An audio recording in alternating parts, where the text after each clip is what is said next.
All right. Well, good evening and welcome to just about halfway through this cycle, this course. You're at chapter 26. You hit the 25 is the part. Well, this is week for the 25 going to 26. I do want to mention, just to remind everybody, we are covering all 31 chapters in the book. So when you get to the last week, which used to be chapter 10, chapter 20, you'd like to get to 30 and be done. Guess what? Surprise bonus, you get an extra chapter. It's not a terribly big chapter, but it's that extra chapter. At least it's going to be one of the few courses in your life where you actually covered the entire book.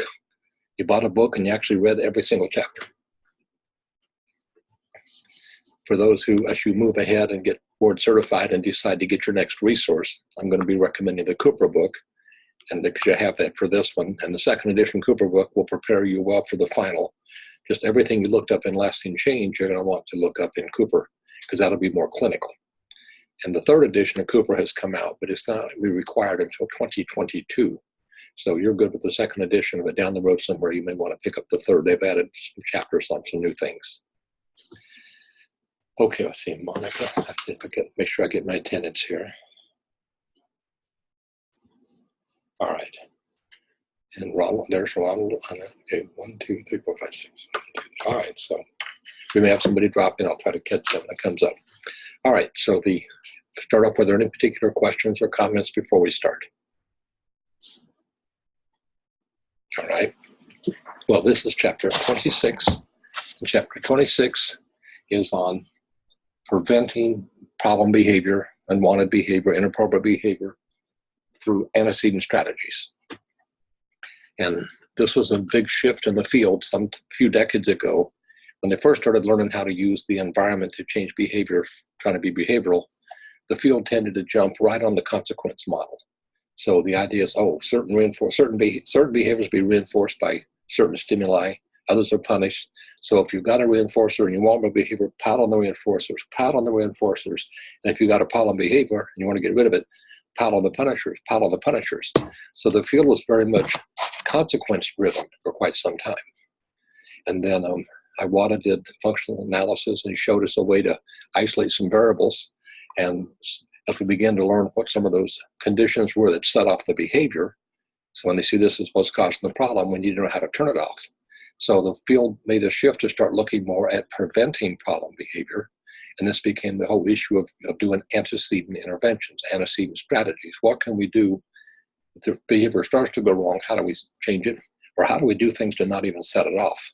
So as we learned about triggers that evoke problem behaviors, we learned to change those SDs that used to signal acting up and getting what you wanted for acting up. The kid got reinforced for acting up or tearing up his math homework, but that wasn't getting the job done.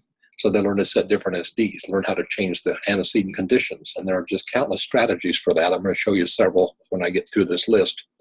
And it's not uncommon. People use these all the time. And I talk with my wife about, she was growing up, she was the youngest kid in the household, not much to do. So she'd come and tell her mom, I'm bored.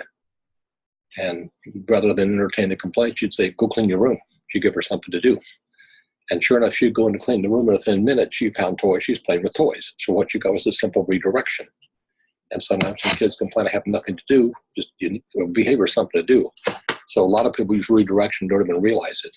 But of course, with any of these strategies, coming at them from a very behavioral point of view, we're learning how to fine-tune ways to redirect behavior or set off other behavior. All right, I'm going to get Lord on my list here. Okay, so with antecedent strategies, I'm going to run down the outside column. Most of these, again, this is where this makes a lot of common sense. The idea that when you go to tackle a problem behavior, and we're looking at it, a behavior analyst looks at it to say, I have to be socially significant. I have to be solving a problem for my client, for the parents, for the family, for the teachers, for the school, for the students, for the community. And we get these reported problem inappropriate behaviors. Then we have to ask ourselves first, since we're going to become behavior change agents using a technology, a methodology, a science behind it, and it's very effective and powerful as we learn to use it better. The first question is, well, whose behavior are we changing? And is that going to be the best thing for them? Or whose problem are we solving? Sometimes a parent will complain about a certain behavior, and I realize, well, that's annoying to you, but you may not know how annoying you are to your child. So everybody has the right to be annoying. So who do we have actually changed behavior? And a lot of times I've worked in countless homes and done lots of parent consult. I don't do parent training because parents know how to be parents. I try to do parent education and teach them a couple strategies. And as we look at enough things up close, I start to realize you're setting a lot of signals that are set off the bad behavior. So I need to really change the parent behavior and the way they're given their instructions, the way they're given their signals, and I'm changing their behavior, which then sets off the problem behaviors. The other problem is the way we signal behavior. I'm pretty sure everybody remembers way back in 601, I think it was probably week 1, I raised the question of you're driving down the street, the light turns red, what do? You may remember that. If you don't remember it, everybody now, you're driving down the street, light turns red, what do? Press on the brake. Step on the brake, there we go. And so I would do that to the parents. First they would say stop, and I'd point out stop is not something you do. It's the result of what you do. And my point to them was there's a signal in the environment that indicates certain behaviors are likely to be supported. And the idea is that when your child's acting up, there are some signals the child's getting from somewhere. Some are coming from you, some are coming from other things. We've got to find those signals and work on antecedent strategies, how to change that signal. It's not as a redirection. You see the behavior starting to build, you redirect it, you break it, a lot of ways to interrupt it. So the first thing is whose problem are we solving?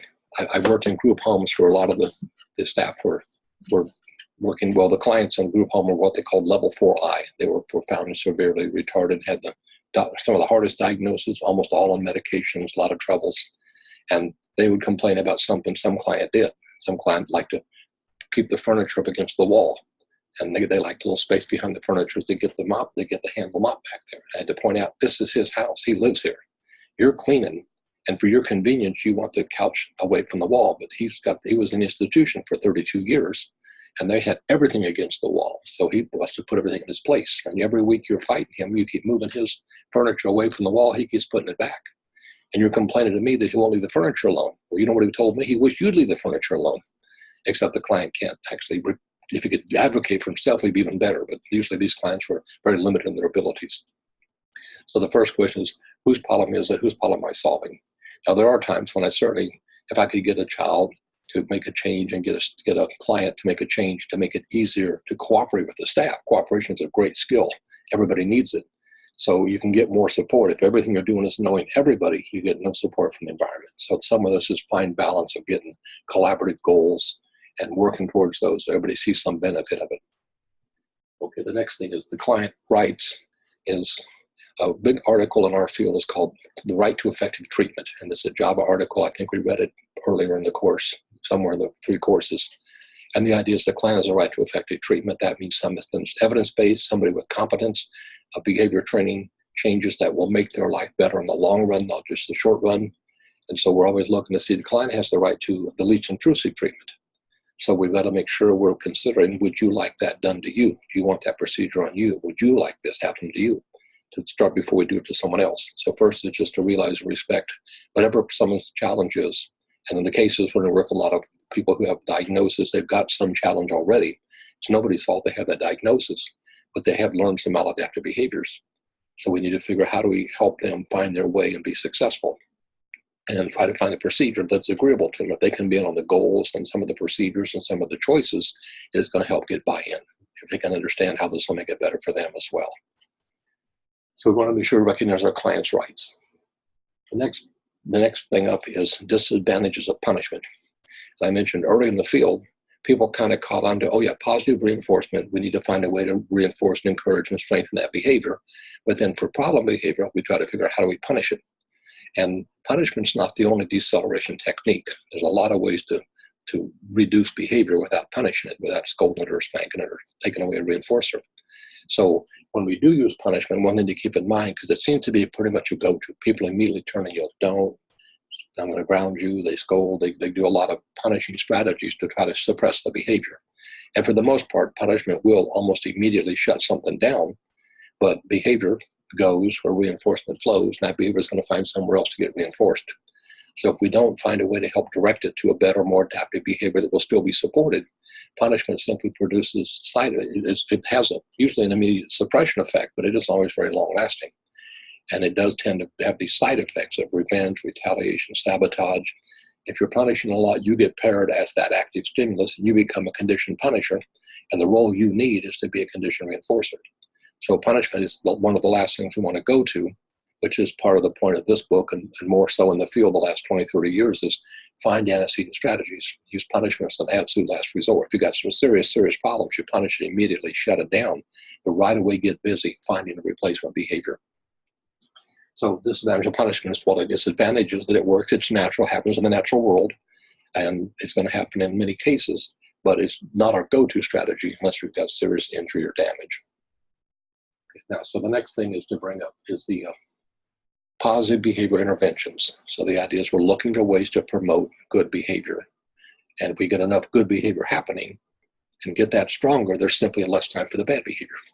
That's back to the old matching law. Behavior goes where reinforcement flows. If I've got this good environment here, I'm going to spend a lot of time there. If it's not going well, I'll go find something else to do. That may get me in trouble, but quickly kids learn how to be in trouble. It's like, I know how to be in trouble. I've been yelled at before. I've been spanked before. So we're trying to find positive strategies so we can just make those behaviors stronger.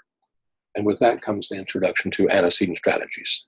So anything you do before the behavior happens is an antecedent. There's always an antecedent to behavior. There's always something going on. We respond to those signals in the environment. And it can be homework, or be told to go to bed, or brush your teeth, or mow the lawn, or move over, anything. There's always something going on that's going to evoke some behavior. And of course, we want to evoke adaptable, acceptable responses versus the problem behavior. So if we use antecedent strategies effectively, we can get good behavior going and use some momentum to keep it going. And the main thing to do that, of course, is since everything in the environment is some form of stimuli, and some of those stimuli become SDs that evoke behaviors, just like motivating operations evoke behaviors. So we're talking about changing the stimulus conditions, either before behavior goes astray, or if it's starting to go astray, we can quickly redirect it. So we're going to do different forms of stimulus changes, basically changing what the SDs are. We take an SD that will signal good behavior, we pair some other stimuli with it, so we get a whole stimulus class that will evoke a good behavior. That's where we learn about giving stimulus control, and then we want to transfer stimulus control to some other situations, so we start pairing other environmental conditions with that original SD until those all become controlling stimuli. One way to get a lot of good behavior, and given that I worked with clients that were all the way from kids in preschool and kindergarten, I ran schools from K to 12, and I worked with a lot of parents in homes with a range of children. And the hardest work was the people who were in the state hospitals who had very serious challenges, the profoundly severely retarded, all kinds of labels that they had a lot of genetic issues as well, which made behavior skills limited. So we couldn't use a lot of words or instructions with them. But the research makes it clear for the majority of folks, instructions are a very effective tool. We do need to establish what's called instructional control as soon as possible. Teacher needs it in the classroom right away. Parents need it in the home. I've been called in on 4 or 5 parent cases in just the last 2 months. In my company, I'm kind of the go-to guy when they've tried everything. The BIs are trying it, the RBTs, the BCBs are stumped, the supervisors are stumped, the program manager is stumped, the area director, they've all just talked about it. And by the time they get to me, it's got this stakes. I read the whole thing and I realize there's red flags everywhere. They're doing a lot of the right thing, but they're just red flags everywhere. And is anybody in the group a parent? I'm not blaming parents, but this is where some of the behavior gets shaped up. And of course, parents are doing the very best they know how. Nobody's doing it wrong on purpose, but you can accidentally reinforce it. You can actually fall back on punishment because at least it gives you a moment of relief. So I go in with my basic package of some antecedent things for parents. One of my things is on setting up rules and teaching rules and rule following so we can get some rule governed behavior. We start out reinforcing good behavior a lot, but we have within that schedule because we can't always do it. So creating rules and instructions is a very helpful way to get kids, teachers, students to learn what are the basic rules. Follow the rules. When you follow the rules, when you do good things happen. When you don't do good things don't happen. We don't have to make bad things happen. There's plenty of bad already. So we need to learn about how to use rules. So I have an exercise that I call Don't Say Don't. And I've used this for decades, where I would run parent workshops and talk about the ABCs and the traffic light. And then I would ask them, whether every time you tell your child to not do something, you tell them, like, don't pull your sister's hair, don't throw the basketball in the kitchen, don't run through the house, don't hit the dog. And then all the hands went up. So I would make a list of all the don'ts. And I'd just make that list on the board. I'd fill it up. And then I would say, well, with our ABC model, when we talked about this morning, I just spent the whole morning really trying to get them to understand their triggers, whether the signals are there. When you do the don't, what's the antecedent? What is the instruction? And the answer is don't hit your sister, don't pull her hair. So those are non-behaviors. It's a do not do. And the problem with the do not is it doesn't teach what to do. So it's that idea that behavior analysis is very much a constructive model, follows constructivism, say things that are doable. So I would then spend the afternoon taking all of those don't statements and say, let's figure how to say what you want instead of don't pull your sister's hair. Because when you say don't, they don't hear the don't anymore. They hear pull the hair, hit your sister, hit the dog, throw the ball. Just like a 2-year-old that's been scolded. No, don't. I've seen 2-year-olds just walk around going, no, don't. That's a whole world. It becomes fun for them. So I would have them work on changing the don'ts to do's, just to learn. Every time you catch yourself saying don't, and it has its place, but follow up with what to do instead. And that's going to be like an alternative behavior and a compatible behavior.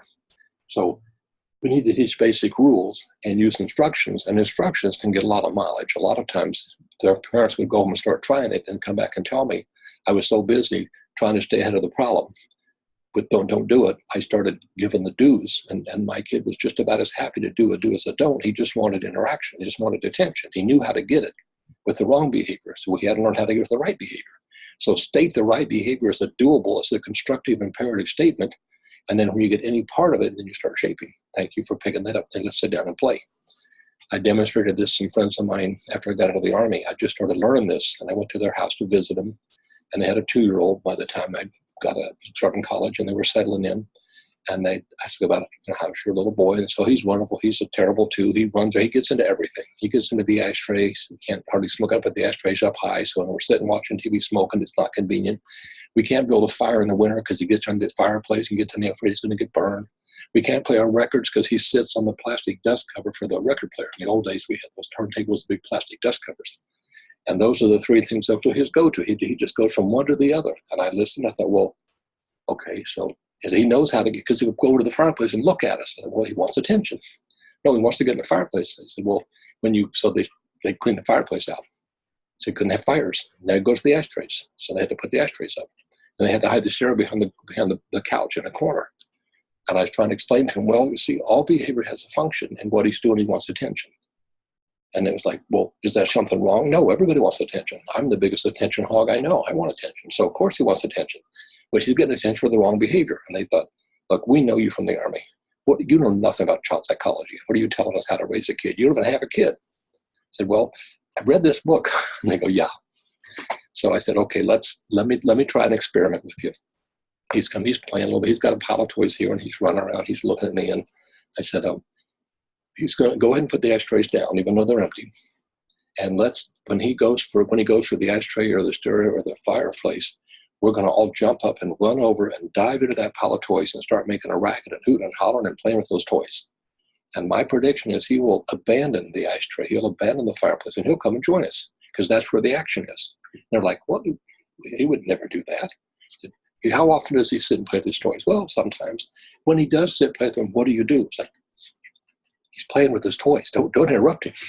I know you want that 30 seconds of peace and silence, or maybe a minute, but what I'm going to suggest is that's where the fun is. So let's try it. And they kind of like, I don't know, something's wrong with you, CJ. You've gotten weird with this college stuff. But sure enough, at some point he heads for the ashtray. And of course, he looks right over at him. And to me, it's so clearly that's attention. He wants attention. So I go, now. And we just jump off the couch and chair and run over and land on the floor and start playing with toys. And he, of course, spins around and looks at us and runs over and jumps down there with us and starts looking right and left and playing with toys. And I'm handing him toys and shaking toys and making a racket. And he sits there and I'm saying, look, he came over and joined us. You thought he wouldn't. They were just baffled of it. Isn't this obvious? Sometimes it's not. So we played. I said, so here's the deal. When he's playing with his toys, that's the time to sit down and play with him. Give him attention with the toys. Then you can say, I need to get something from the kitchen. Keep playing. And you go do something. You come back, and gradually he will learn to play more independently. He's an only child. All he's got is mom and dad and toys. Those toys are fun, but not as much fun as with somebody else. So they weren't too sure, but I had made my point. I didn't know I would go on to learn there were countless other antecedent strategies. And he was too young to follow a lot of rules. So with rules, I want to touch on basically some of the notes from the book. The chapter is going to be involve the client in what the rules are. When I would make rules with families and kids for token economies and for home rules, and I would say, okay, we need the rules of the household. And I would start hearing the don'ts from the kids and the parents. So everybody tell me, what are the rules in this house? And I would hear a lot of the don'ts, so I realized those are common rules, but they're not doable. And I'd already had the parents do the don't say don't with me. So we started wording them, and I'd reword them. See, how can we say what you actually do? And when I got the kids to get to make some of the rules and the parent make some of the rules, I did have to make the one rule that parents have to approve all rules. That's their job. They're the parents. But you get to help. And the kids made some pretty good rules. Now, sometimes the kid would say, well, I have a rule for Dad. Dad says we can't cuss, and if we cuss, he swats us. I said, okay, well, don't tell me too much about that because I'm a mandated reporter. But yes, Dad's going to try to stop you. I said, so, but if I cuss, I'm in trouble. I said, well, then we should have a rule that there's no cussing in the house. Is that a family rule? And Dad kind of like, well, it's my house. I said, it's your house and your children are learning from you. What do you want them to learn from you? How to follow rules and have language in the house? Is this the language you want? You're getting? It sounds like it's a problem here. Well, I said, well, let's think about that rule. And I even have a token system where we list the rules. We list the tasks for the kids, the rules. We list the number of points they get for them. Some of the systems have a response cost where we list the behaviors that result in loss of points. If you hit people or you damage property, then you lose points. And then we have the exchange system points. And under that is called child manages parent. And that's a category where if Dad cusses, the kid gets points. If Dad yells, the kid gets points. If Mom yells, the kid gets points. And the kids love this part of it. And a lot of families will only take the token system with the things the kid does and the points he has to earn to spend, to buy. They don't want the response cost if you take points away from people that don't like it. Well, if you're speeding and they fine you, they're going to take away your money. We don't like it, but the point was to get you to stop speeding. Some families already use that aspect of a punitive system. If you do, that's going to cost you. So I have to adapt it, of course, to every family. But the full-blown model was, here's what you do and get points. Here's what the points can buy. Here's what you do that loses points. And here's what the parents do, because the parents now have to live up to those rules. And then there's a lot of buy-in. So everybody's kind of keeping each other accountable. And it sort of sets up a family system, what I call cooperation. So the idea is get the do's, not the don'ts. Involve everybody in the collaboration with the rules. Or get the do's, not the don'ts. Keep them nice, short, and simple. And post those rules on the refrigerator. Make sure these rules are relevant by age. We're going to have I have to explain there will be different rules for Mom and Dad. Some families, Dad comes home and he simply wants to take his dinner and sit in the front room on a TV tray and eat dinner. Mom wants the family at the table. And I said, well, and he wants he said, well, on the days that I work, I come to work, I want to watch TV. So I said, what about on the weekends? How about a rule that family used to go on the weekends? Because right now that I did go at all, I'm trying to find something to agree to. And I'm not going to get him to change his rules. I'm not going to get Mom to change her rules. So I don't even say change your rules. I said, I need rules that everybody's going to follow. And that's the hardest list of all. When I was, everybody agreed on this rule. But sometimes there are rules. Dad does get different rules. Mom gets different rules. So I'm trying to make sure that whatever the rules are, they're relevant to the age of the person. I don't want to make everybody has to play I don't know if you're familiar with the game used to be called Pretty Princess. It's a little game years ago. Somebody recognized the nice little princess baubles and the crowns. My daughter loved that game. And when my wife was shopping, she'd pull it out and go, Daddy, want to play Pretty Princess? Well, of course I do. So I'm getting all the makeup on and all the Pretty Princess. I wasn't going to make that a rule that Dad had to play Pretty Princess. Most guys weren't going to go for that. So that could be one for the kids. So keep the rules by age. Make them common rules. When I worked in schools, we'd have the same set of rules for every grade level, worded simply. So once the kids learned the rules in kindergarten, first, second, they just went right through the whole school system. They were all do rules. We got rid of the don't bother your neighbor rule with a hands, feet, and objects to yourself. If you just said hands to yourself, they'd kick someone. Hands and feet to yourself, they'd poke someone. Hands, feet, and objects to yourself, there was nothing else to do. So that was let your neighbor work without distraction. Instead of don't bother your neighbor, let your neighbor work without distraction. And I just worded everything, and that became the rules for the entire school. And so once I got those rules in, and I literally went to every classroom and monitored teachers, reminding them and coaching them. I'd stand in the back with my clipboard and I'd have a sign on it, when to praise, and I'd point things out, and I'd catch them on a rule. And pretty soon the whole school took on to this. It was very much a positive behavior intervention approach. It was always stating doables. If behavior was distraction, we would either move the distraction or the person, move them, separate them. If some guy's bothering some girl, I might have her move over. She says, I wouldn't do anything wrong. No, but when I put you over here, he can't talk to you. And if someone's banging something on their desk, an elementary kid, we might take that little toy and put that toy over here in timeout, not the person, the toy. And if they really got distracted, we literally had them go outside and stand outside on the porch of the room. Wait till the teacher calls you back. We'd literally remove them from the room. I'd already tried moving them, and they kept acting up. Put them on the porch. On the porch, there's no audience. And it gets boring real fast out there on the porch. The ones that turned around and banged on the glass because they were determined for attention, found out they didn't get in the room. I got the call. I came up and brought them to my office. And then they came in my office, and I said, it seems it's not working for you in the class today, so you get to spend the hour with me. Well, I wasn't doing anything wrong. All I said was, I wasn't talking. All I said was, I thought the teacher forgot me. I was trying to remind her. I said, well, teacher's picking on me. Don't worry. You're safe in here the rest of the hour. Nobody's going to pick on you. But I need to be back in class. Oh, you need to be in class. But you were in class and you got moved and then you got sent outside and then you kept banging on the door. So how am I going to convince the teacher that you should be in class? You said she's picking on you. I don't put you down if the teacher's picking on you. It's like, well, I could, what could you do differently? Okay, I won't talk to my neighbor and I won't, but no, that's what you're not going to do. What are you going to do? And I made them come up with, and they ended up having to state the basic rules. That sounds like the rules of the classroom. And pretty soon, the worst fate in that school was being sent to Dr. Connard because he would do the worst thing of all. He would talk to you. He'd make you read the rules. He'd make you write the rules. So, these are just, you know these rules. You might as well just follow them. Or you're welcome to come see me anytime. I'm lonely in my office. And it really turned it around. A lot of teachers at first weren't understanding the don'ts. But pretty soon it realized they were looking for problem behavior and finding it and scolding. And I was knocking that out. And now they were looking for good behavior and they were finding good behavior. And I had one teacher tell me how he just didn't like it until I came and watched him and realized you keep scolding people. Help the kid that's getting tutored right now. And then they now go look for good behavior. And it took him about a week to realize they love it when I pay attention to good behavior. Well, so they know how to be in trouble. So just the advantage of rules and instructions and doables and look for good behavior, you find good behavior, strengthen. The whole point of a token system is to really get the parents to look for write the things you want, and then look for those and reward those, and then there's less time for the problems.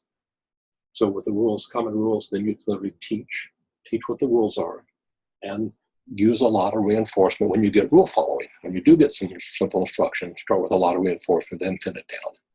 A lot of behavior is rule following. Now we know from our behavioral research that contingencies change behavior. However the response changes the environment, that contingent relationship is what changes behavior. And then the consequence change will either function to maintain, reinforce, or weaken it. So we can get rules, and by pairing the rules with reinforcement, we can get a lot of mileage out of just giving a simple instruction. And so originally behavior is going to come about from the contingency. That's sort of the two-term contingency. But we realize the antecedent conditions can be favored to evoke more good behavior with a history of reinforcement. So that's pretty much what's behind rule following, number 7. Next one is removing obstacles and impediments. Sometimes someone can't do something. There's the difference between they can't do and won't do it. If they can't do it, we got to teach the skill. If they won't do it, then it's some kind of motivation. The reinforcement is not powerful enough. So we're looking for, when we're asking for something, can the student do it? Can the child do it? Is it in the repertoire? Do they have the skill and ability? If there are impediments, reasons they can't, we try to see how do I make it easier to do it. I'm not going to get a third grader to do a great job making his bed, but if I can get him to just get enough of the covers up that looks better, then later when he gets more motor skill, he'll do better.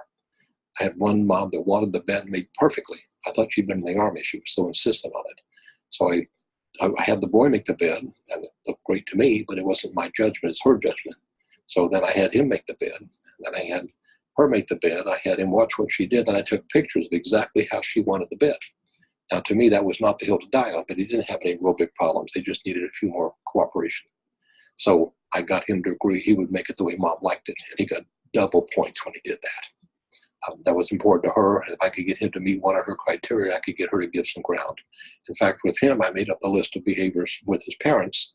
We called him in, and then I went to involve him, and he looked it all over and said, can I check this out? And I said, yeah. He took off and left with it. He came back about 15 minutes later. He had edited what they wanted, and he had actually made it harder on himself and more precise with the objectives of what he would actually do. It's as if he had instructional training. He actually knew how to write a better objective than they did. I was trying to use their words, not my own. So these would be words of the household. So that was combining rule following, using rule following, and taking away the obstacles, prompting. A prompt, remember, is anything above and beyond the natural SD. In the environment, we want the natural conditions to evoke the behavior. Sometimes it doesn't, so we can change the stimulus and make it more prominent, or we can try to prompt the response to get more of the response behavior in there. So prompting is going to be an antecedent strategy. And if you do use prompts, keep in mind you want to fade it as quick as possible, because the prompt won't become part of the SD. We want the SD, the properties of that, to evoke behaviors. So prompting is an antecedent strategy. I already mentioned redirection when we started. Now this key here is going to be evidence-based strategies. Find empirical research has shown us when we do antecedent changes this way, they've been shown to be effective. So what we've got there is some evidence-based strategies. I've listed a few here. I'm going to read them off. These are in your chapter, so you'll see them when you look at it. There's the greeting clients, and since this goes all the way from day programs and group homes and institutions where just greeting the client up front right away, initiating, let you get a chance to look at them, smile, maybe shake their hand, and start to become a condition reinforcer because they don't know me to begin with. And by greeting, I'm trying to make some kind of connection. I'm trying to smile and show them I'm approaching them without any demand. So just greeting can be a way to start off a nice thing. When we meet people, we know we often greet each other. So it kind of starts with some kind of relationship connection. Activity schedules. A lot of kids do get bored. I know parents tell their kids, when I was a child, I never got bored. Well, that's because we knew how to go outside and play. Even if all you had was a stick, you could go out in the yard and play with that stick for an hour. And kids nowadays, they get hooked on those little screens, the little phones and whatnot. So activity schedules is simply make a list of things to do and have the child cooperate, have the kids cooperate, and now they're in on it. And a lot of times things that really hadn't been all that reinforcing, because they're active and they pick it, it can start to become a more reinforcing activity. So we just make it a schedule. They have what they call visual strategies. There was a model called Teach Model, and the Teach Model is very much about a visual schedule. They would teach the kids what to do, how to do what it was, where to get the materials, how to finish it, and what to do next. They would work their way through basically a visual schedule as an activity schedule. That's the way to, what do I do? I have nothing to do. If you have nothing to do, behavior will find a place to go. And it won't always find one you want. So at least the activity schedule can drive it in a better direction. The distract with preferred. I mentioned redirection as a form of distraction. The example I gave of my friends and the little 2-year-old was he was headed for the ashtray, and we jumped over to the pile of toys and started playing with the toys. Well, the toys were a preferred stimulus, not at the moment, because they weren't getting the attention they should get. But when we got there and made it, all of a sudden he was able to be redirected and distracted to where something's happening over here. Look at that. Pick that up. Watch this. And all of a sudden you're redirecting, and with something that does have some reinforcing properties. Providing choices. This is the thing that I didn't realize till I was a parent, how much we tell our children what to do all the time.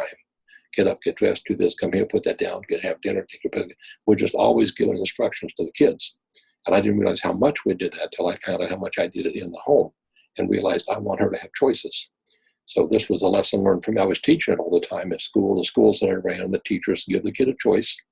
And even when I'm in the home with a kid that's a little bit resistant, doesn't want to wash his hands before dinner, well, we need him to wash his hands for health, for the dinner. It's a habit. He needs it. It's a sanitary thing. But he doesn't really want to do it. And yet we know we got the reinforcers, the food. He's hungry. We're not going to starve him. So often we'll say, Mom will say, wash your hands before dinner. Oh, they're not dirty. Well, didn't ask you that. I said, wash your hands. So there's 2 ways to do it. Is you can say, by yourself or with my help, because your hands need to get washed. Now, you can't do this when they get too big. If you start it when they're 5, 6, or 7, if you get it in there, you can still corral a 4th to 5th grader. At some point, they're too big. So you've got to get that in there early on. And I remember one mom I just kind of herd him over to the sink. It's a little bit intrusive because we're actually kind of saying, okay, we're at the sink. Just turn the faucet on, put your hand into there.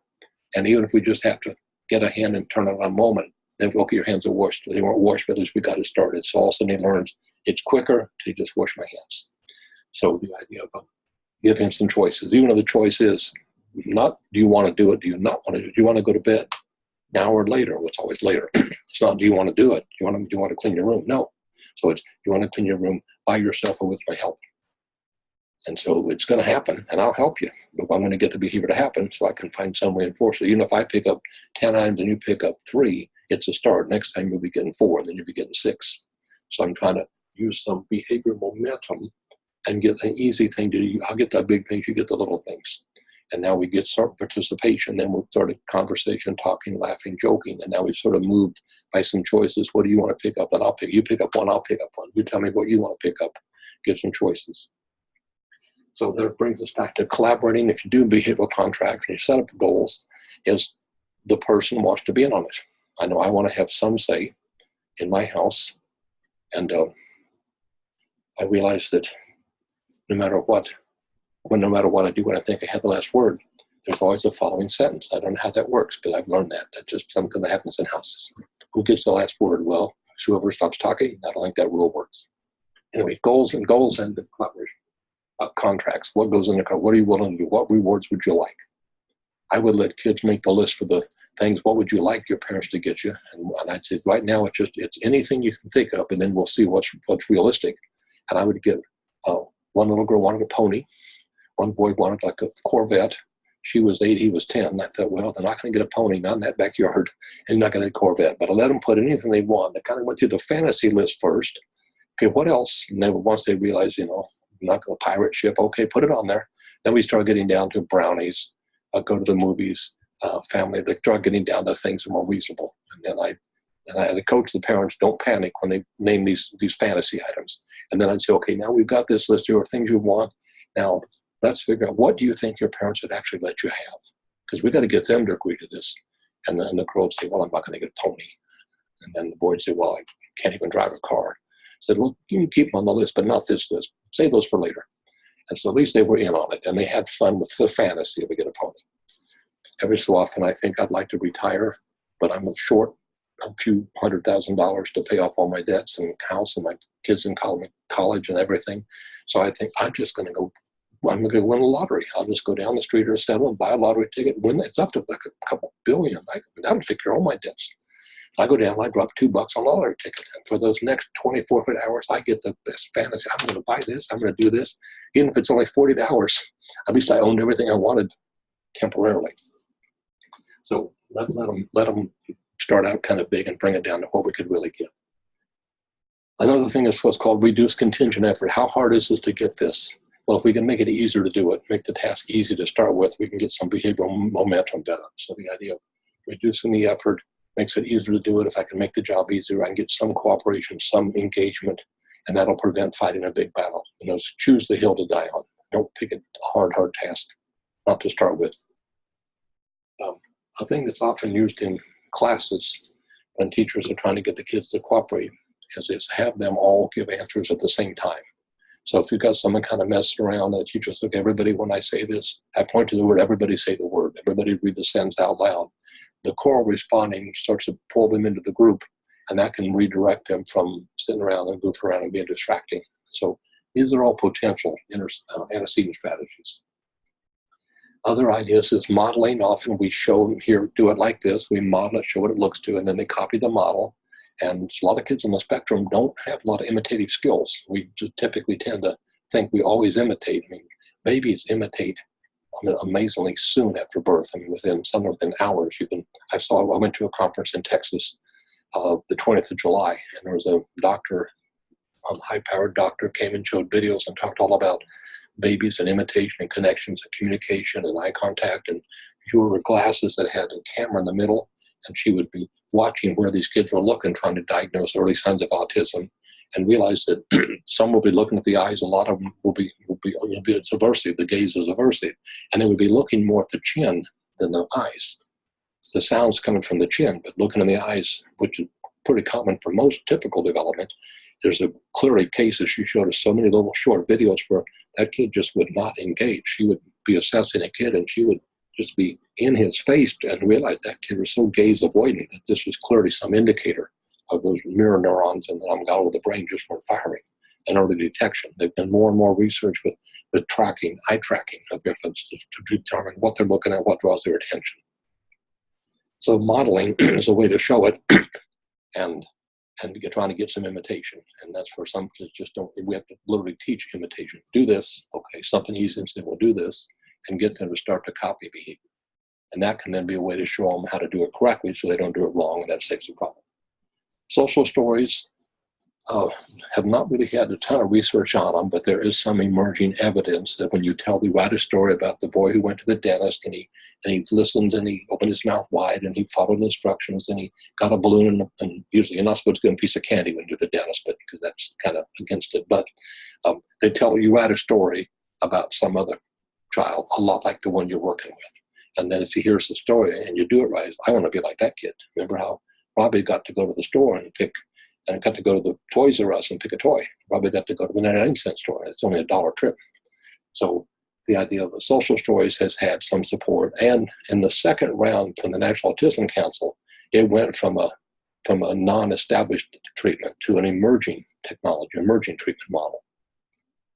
An important part is going to be make the environment highly reinforcing. So they list the chapter, but the idea is make the environment as reinforcing as possible to be in. So you want to be in that environment. And most people are familiar with the concept of timeout. And what I would teach the parents was we're talking about that. What do you do? I'd have to get them, tell them about your case, your situation. What do you do? What works? What doesn't work? And a lot of times I'd hear, we use timeout. It works some of the time. And I'd say, well, you know what makes timeout work? Is time in. And it was a huge aha moment to realize the whole point is time in. And if you've got plenty of time in and it's a reinforcing environment to be with, you're not getting yelled at and scolded, and you're engaged and being directed to things. Time in, the whole environment's reinforcing. Because when you're doing time out, that's simply time out from reinforcement. When you're putting time out, nothing gets reinforced. So time out does have effects because you're losing access to reinforcers, but it also doesn't teach you what to do instead. And a good model is we can decrease behavior by being in time out, but you want to right away, here's what you do instead. That's why I made students that come to my office who got in trouble. I would always have them first, if they come in just ready to blame the teacher, I'd say, write everything out. I made them write everything out.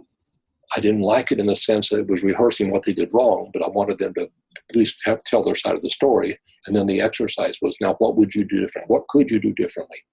And of course, they would come around with it. And I'd say, well, let's go back to the teacher and ask her if she'll let you back in the class. And I'd wait for a moment and pull the teacher on the porch and say, Michael wants to say something to you. I'm not going to bother. No.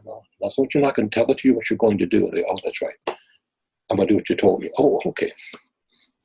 So the idea is that we have a highly reinforcing environment. We have a lot of time in, and that's what we talk about. Non-contingent reinforcement is a very effective strategy. You're just throwing out reinforcing things, activities, stuff to do that doesn't have to be. We don't do it in the midst of a bad behavior. We just try to have things going on that are pleasant to be in. We like environments that are reinforcing. It might be music, might be entertainment, might be crowds. We want to be somewhere there's something interesting. So time in, reinforcing environment is an antecedent strategy. If the environment doesn't set off any bad behavior, there's reinforcing things to do. You don't have to go anywhere to get attention or to get access. So that is the overall chapter 26. Now what I want to do is, I've got a little bit of time, I want to share with you some resources. And let me go to, I need to share my screen. It's going to take a moment. Here it comes, and I'm going to bring up this screen and move some files to the windows. So one thing here, I'm going to open this up. I found this on the web, on Autism Classroom News. And I don't know, are you able to see that on your screen? Okay. Prevention strategy, antecedent strategies. So you'll recognize some of these things that are in the chapter. Changes to the physical environment, that's change in stimuli. Increasing predictability. When you talk about a schedule, we know what's going to be coming up next. A pre-activity preparation, have the materials ready when the students walk in the room. We did this at my school, had the teacher set up each classroom so everything was already on their desk when they walked in. The time you lose passing papers around the room, getting the materials off the shelf, sitting down, you lose a lot of time in that. That's when problem behaviors occur. Kids start poking each other and acting up. So prepare the room for the thing. When our therapists go into homes and work with kids, they will get all the materials ready. Then they'll call the child over to start working on the session so they can be engaged right away. Visual supports, receptive language, visual schedules, let them know, okay, we're going to move in 3 minutes. Okay, 1 more minute. Okay, 30 seconds, a little countdown to kind of get them ready to let go of the activity, provide proactive choices before there's a problem, give reinforcement non-contingently. There's non-contingent reinforcement.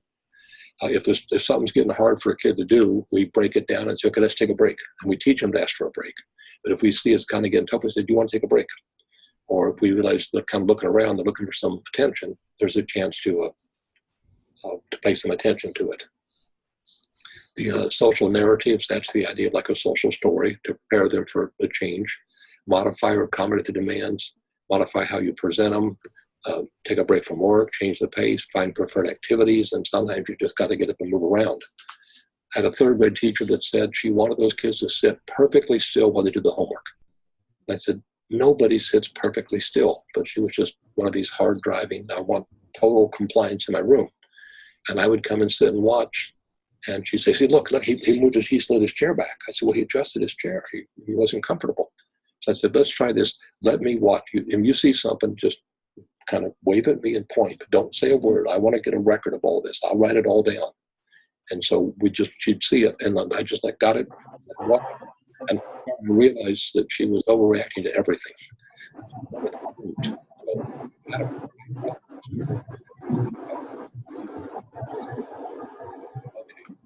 Catherine, it looks like you've joined us. If you could mute your microphone, there might be a bad.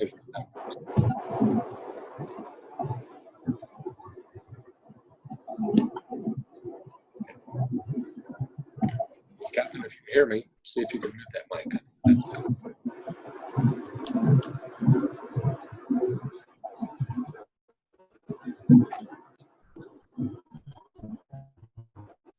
Okay, so that's one set of antecedent strategy. Another one.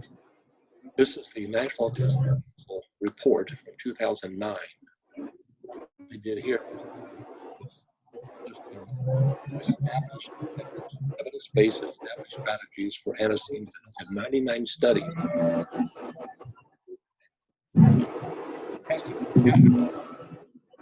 Catherine, can you hear me? You need to mute that mic.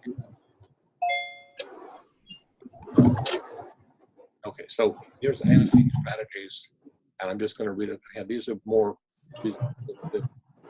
momentum, contracting, motivational operations, cueing and prompting, modification demands, social comments, adult presence, familiarity, errorless learning, habit reversal, incorporating echolalia, taking repeated sounds and turn them into the words, thematic activities, ritualistic activities, and ritualistic task activities into task, maintenance interspersal, non-contingent access, non-contingent reinforcement, priming, stimulus variation, and time delay. These were some listed, and these are areas where they were decreasing problem behaviors and what ages they used them for. So these came out of evidence-based, established, then there were ones that were emerging, ones that were not established, and ones that actually were harmful. But the key of the antecedents were, these have all been shown for positive behavior supports. I took a look at those, and I think I put a big list here, which is, I think, the same things. Yeah, I basically made this for the people at work to just have them in a nutshell. That's the same things I just read there, antecedent strategies. They came out with a second report. This was the first one. This is the 2009. You should be able to find this on the web if you look up National Autism Council, NAC. It was a huge report where they did a national standards and they looked at all kinds of research and evidence of what things were working in the world of autism. So if you look at NSR or National Standards Report for Autism, this is a 174-page document. So it's an extensive amount of research they did looking at everything, and then they go through all the criteria they used to get it and what they did, what showed the research stuff, why they qualified it, what the kind of experiments were. A tremendous extensive project on researching, identifying, and then categorizing. So they got to the established treatments, antecedent packages, behavioral packages, comprehensive behavioral treatment, joint attention, modeling, naturalistic teaching. These all emerged. These are all established as effective treatments. And they give the target groups from the age and the diagnostics. They had another category. There's more of unestablished interventions that didn't show that they were working. And some of them even had harmful ones. One of the ones that was this chelation therapy was the idea that these kids have bad minerals in their brain, minerals in their blood, and so they would leach those minerals out of the bloodstreams. And unfortunately, it has a side effect of death occasionally. So, it has nothing to do to help with autism. So there's a lot of pseudoscience out there, and the point of this report was to take a look at everything. And here, like for example, the gluten-free, casein-free diet has not been able to show to have any effect on autism. Now, a lot of kids with autism do have allergies, and a lot of people have allergies. And clearly, if you're allergic to something you're eating or drinking, you're not feeling your best, and you're likely not to be too cooperative. But as far as this particular approach to affecting autism, it just really wasn't related. The evidence didn't support it. I went to a case once, and the mom asked me what I thought of it. And I said, I'm not a nutritionist. I don't know what I read about it. It doesn't really seem to have much to do with autism. And she said, they switched. I went to the doctor, and he switched it. And she said, it made a world of difference for my child. It was just overnight almost. I said, well, that's incredible. That's wonderful. Obviously, you found a good diet. I'm curious, what does he do differently? How is it better? I mean, it's better. You noticed it, and that's great. You know, that's your job, is to find anything to help your child. How is he different? What is he? I was looking for to say more cooperative, or he sleeps better, and she really couldn't name anything, any specific observable behavior. She just said he was just better. So I'm glad he's better, but I couldn't attribute it. And I'm sure if the better diet, he wasn't eating something he's allergic to. The sensory integrated package, I've done research and I presented stations on that it just doesn't really have anything to do with autism. It's a good thing to use as a reinforcer activity, but it doesn't really do it. It doesn't have the research. I'm not saying it won't help, but just these don't have the established treatment research. So then the other one that came out in 2015 was a follow-up. And this is the point where these now have fallen into the established evidence. And this is the point at which the social skills package was starting to get enough research conducted. And I went to a conference in LA where Carol Gray, who is the person mostly promotes the social stories, and she admitted that we didn't have the evidence behind it, but she was convinced they would contribute. And what we could see is they do match with a good model. So they have now done some research that has put this into, at least it went from emerging to established. But in here, we're going to have a lot of antecedent strategies. And then here's where they just start breaking down all kinds of, and they, like a dozen strategies showed one thing. So this is an incredible resource, National Autism Council. I sourced it online and downloaded it in 2009, and then I found the update in 2015. And it gives a lot of breakdown for who, what conditions were, et cetera. So those are things I wanted to share with you regarding antecedent strategies, our theme of the week.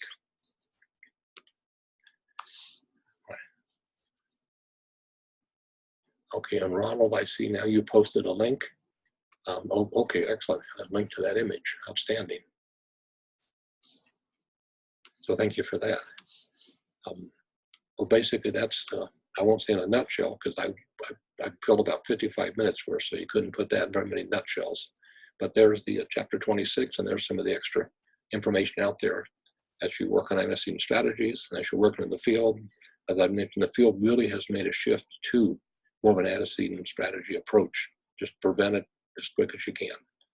And that just prevents a lot of problem behaviors. You can reduce problem behaviors because there's no time to engage them if you're doing better behaviors. That's what I have for tonight. Anybody have any closing comments, questions? All right, well, I will stop this. I'll edit the recording to take off my intro, and then I'll post it on the web for anybody who wants to watch it again or anybody that missed it. And if you have questions come up, you know how to reach me. Happy to do a one-on-one anytime. Thank you. Good night. You bet. Thank you. Good night.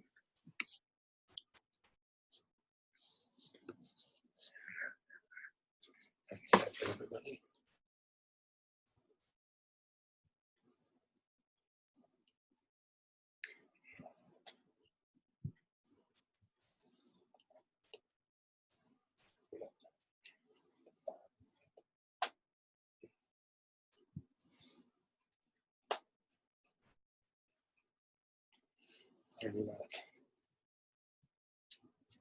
Make sure I get you on there. This was edit. right, I'm going to go ahead and close this window. That'll stop our session.